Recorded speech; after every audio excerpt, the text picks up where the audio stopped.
जाएंगे। तुम कहते हो प्यारे वृंदावन प्यारा है, तुम कहते हो प्यारे वृंदावन प्यारा है। अरे आने को तैयार तो हो, एक बार तो आ जाओ, दिल वृंदावन बना लेंगे। एक बार तो आ जाओ, दिल वृंदावन बनाएंगे। अरे आओ तो सही। अगर भगवान आ गए आपके बड़गांव में, खड़े हो गए आपके पास, तो कहेंगे बैठाओ। कहाँ बैठाओगे? कुर्सी छोड़ दिया, बैठो। ऐसे बैठेंगे नहीं। भगवान से कहो कि तुम आ तो जाओ। अगर तुम बैठना चाहोगे तो मेरे पास उसका भी स्थान है। तुम कहते हो प्यारे हमें कहाँ बैठाओगे? तो तुम कहते हो प्यारे हमें कहाँ बैठाओगे? आओ तो सही, आओ तब बताएंगे ना कहाँ बैठाएंगे। एक बार तो आ जाओ, पलकों में समा लेंगे। एक बार तो आ जाओ, पलकों में समाएंगे। प्रभु आप भक्त वत्सल हैं, प्रभु आप पवित्र हैं, पावन हैं। हम कलयुग के प्राणी आपको भाव से ही रिझा सकते हैं, ज्ञान से नहीं रिझा सकते। आप कहोगे कि हमको रिझाओगे कैसे? मैं आ भी गया, पलकों में समा भी लिया, लेकिन भगवान को रिझाना कैसे? तो कहा प्रभु आओ तो सही। तुम कहते हो प्यारे हमें कैसे रिझाओगे? तुम कहते हो प्यारे हमें कैसे रिझाओगे? एक बार तो आ जाओ, राधा रानी को बुला लेंगे। एक बार तो आ जाओ, राधा रानी को बुला लेंगे। आहों में असर होगा, घर बैठे बुला लेंगे। तो आहों में असर होगा, तो घर बैठे बुला लेंगे। भगवान से कहो कि हे नाथ क्या ये विनती स्वीकार अब न होगी? हर बार हुई करुणा और इस बार अब न होगी। क्या गलती कर दी मैंने जो कलयुग में जन्म ले लिया, जो थोड़ा पाप कर दिया? अरे नहीं, अगर कलयुग के प्राणी भगवान का नाम न जपे तो भगवान का सिंहासन डगमगा जाएगा। और तुम मेरे यहाँ क्यों हो? मैं बुलाने को तैयार हूँ, मेरा भाव आप इतना पवित्र कर दीजिए। मैं आपके छवि को निहारना चाहता हूँ, लेकिन ऐसी पवित्र दृष्टि से दीजिए। आपने अगर मेरे साथ पक्षपात किया तो आपकी भगवत्ता धूमिल हो जाएगी। जैसे कि अर्जुन युद्ध नहीं करता महाभारत में, लेकिन भगवान ने बार बार उसे ढांढस बंधाया, युद्ध करो, पापी है ने मार दो कौरवों को, साक्षात कलयुग का अवतार है, मार दो मार दो। जब अर्जुन के अंदर भाव आया कि नहीं, पाप का अंत होना चाहिए, भगवान से कहो कि तुम पक्षपाती हो। तुमने अर्जुन को अपना विराट स्वरूप दिखाया तो उनको दिव्य नेत्र भी दिया था। इस संसारिक नेत्र से संसार की वस्तुएं ही देखी जा सकती है। परमात्मा को देखना है तो परमात्मा जैसी पवित्र वस्तु भी चाहिए। तो हे प्रभु, जिस नेत्र से आप रीझना चाह रहे हो, ऐसे भक्ति को, ऐसे भाव को, ऐसे श्रद्धा को हमारे हृदय में स्थापित कर दो। मैं बुलाने को तैयार हूँ। मेरे भाव में इतना प्रबल है कि मैं आपको बुला लूंगा, लेकिन आप आने को तैयार होइए, क्योंकि आपने कहा है कि उमा दारू जो सित की नाही, सब ही नचावत राम गोसाई, कि मैं सब में नचा रहा हूँ तो क्या मुझको भी नचा रहे हो? यदि मुझको नचा रहे हो तो मैं नाचने वाले में से नहीं हूँ, मैं आपको पाने वाले में से हूँ। यदि भगवान से हम कहें कि हे प्रभु, भगवान प्रकट होके कहें बता क्या चाहिए, आप लेना क्या चाहते हो? धन, पुत्र, पुत्री, अच्छा घर, अच्छा सुंदर जीवन? नहीं प्रभु, मुझे आपके द्वारा प्रदत्त कोई वस्तु नहीं चाहिए, मुझे तो स्वयं आप चाहिए। जैसे कि वामन भगवान छलने गए राजा बलि को, लेकिन कहाँ छलन गए राजा बलि को, कहाँ छल गए आप भगवान?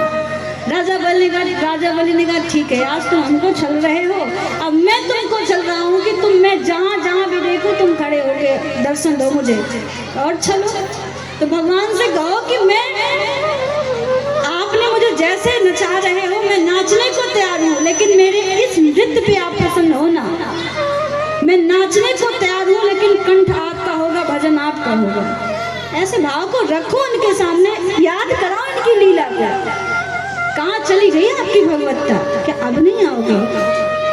कुब्जा से तो कुछ नहीं पूछा, सुंदर बना दिया, और हमसे कहोगे कि तुम नाम नहीं जपते हो, जितना करते इतना बहुत है, इतने में रीझ ना हो तो रीझो नहीं, ये भी नहीं करेंगे। धमकी दो भगवान को। संसारियों पे तो ठीक ठीक हम ठोक के कहेंगे कि नहीं तू मेरा है, अरे ये मेरा नहीं है क्या? ये हमारा जीवन काल अनंत जन्मों से मेरा है।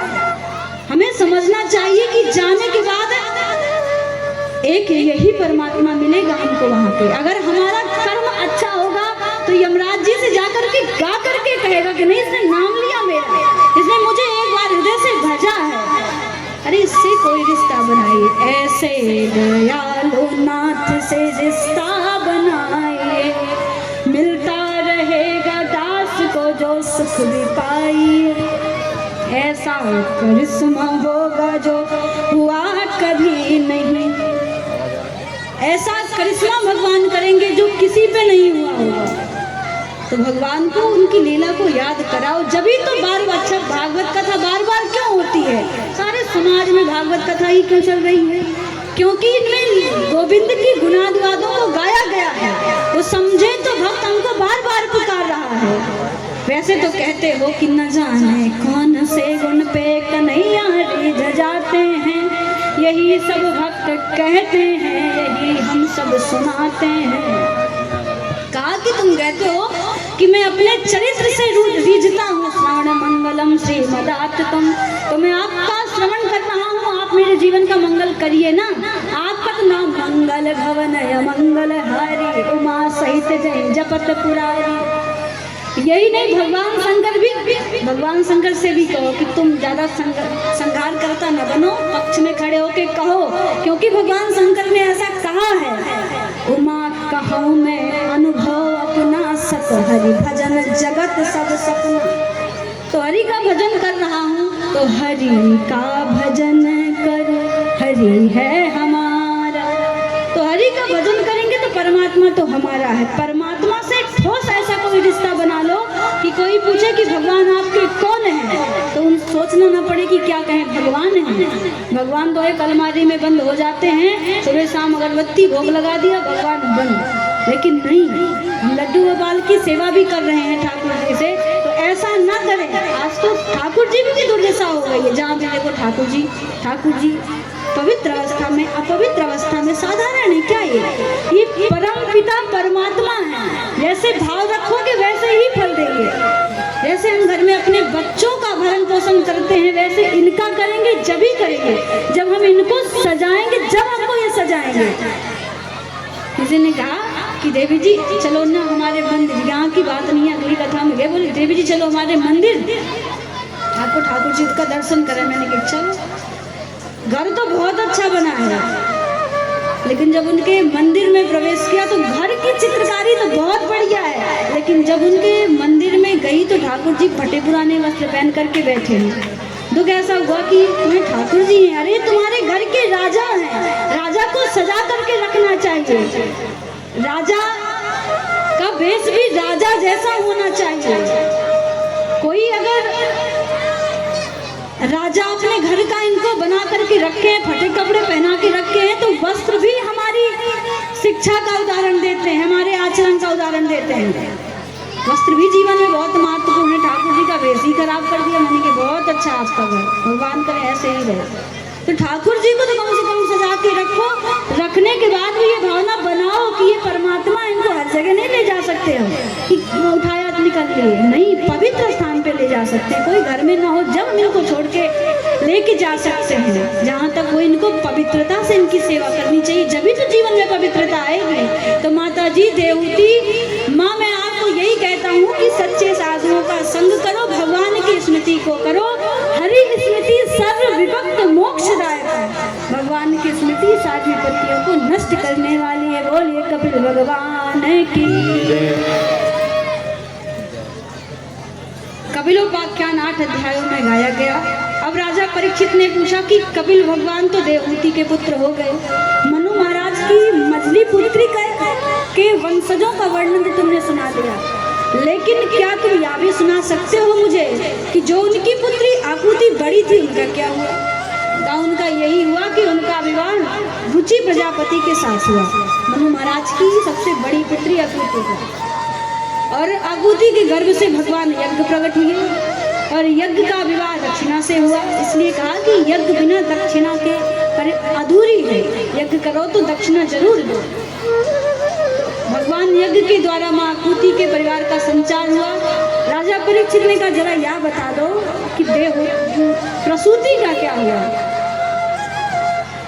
क्योंकि प्रसूति सबसे छोटी पुत्री थी। अभी 6:06 बज रहे हैं, पानी लग गया है, दिखाई भी नहीं दे रहा है। 6:14 अभी हो रहे हैं। कथा शुरू कब हुई? 6 बजे, 4 बजे। कथा समापन अब हो जानी चाहिए थी, लेकिन भगवान ने कहा नहीं, कथा लंबी चले, इसलिए 4 बजे से हुई। तो कम से कम कथा 3 घंटे तो होने दो। तो कौन कौन सोच रहा है कथा 3 घंटे चले? कौन कौन चाह रहा है आरती प्रसाद खा के जाएं? जो सोच रहा है चलो वही खाना लंबे लंबे भैया आपको प्रसाद खा के जाना है क्या? प्रसाद ऐसे तो नहीं मिलेगा, आरती के बाद ही प्रसाद मिलेगा। कथा 7 बजे तक विराम होगी। बारिश हो रही है क्या? हम तो बैठे हैं, हमें तो कथा 7 बजे विराम हो जाएगी, लेकिन उसके पहले हमारा जो मुख्य चरित्र था, ये हमारे शिवमूर्त भैया जी क्या कह रहे हो, चले कल सुबह 5 बजे खत्म हो।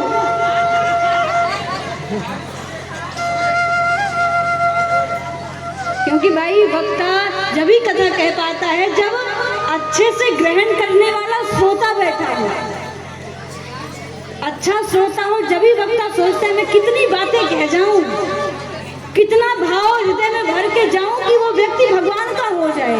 अगर मेरा कथा करना तब सफल हो जाएगा कि मेरी एक भी बातें किसी के जीवन में आ जाए, जब मेरा भी कल्याण होगा। कथा कोई धंधा थोड़ी ना है कि अरे जीवन का सार है कथा।